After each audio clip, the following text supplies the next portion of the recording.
Allah'ın adı. İsa bala nə tərsən?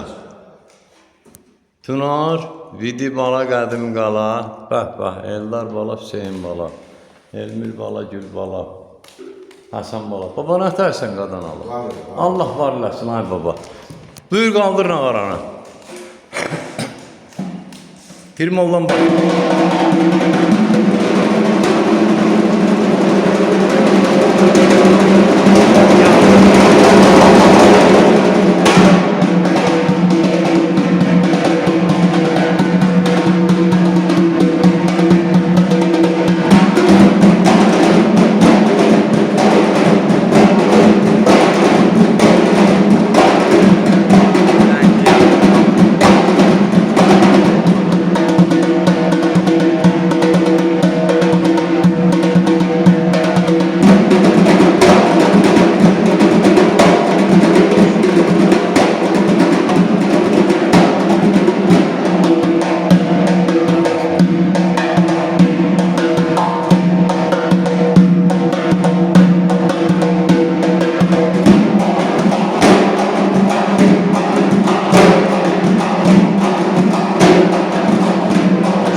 Marş ritmini çal.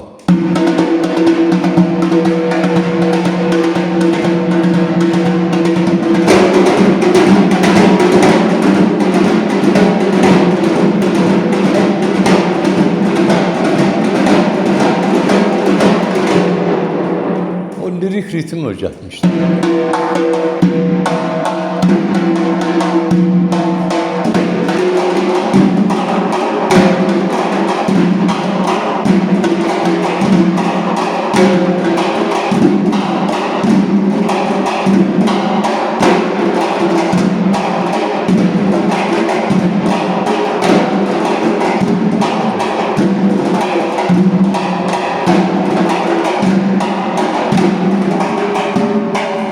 Söz sizə. Sağ ol İsa bala. Allah, gözəl. Biraz da yəni çoxlu çalışmaq lazımdır. İnşallah bunlar hamısı tədricən baba. Xırda birdən-birə alınmır. Allah, qəşəng.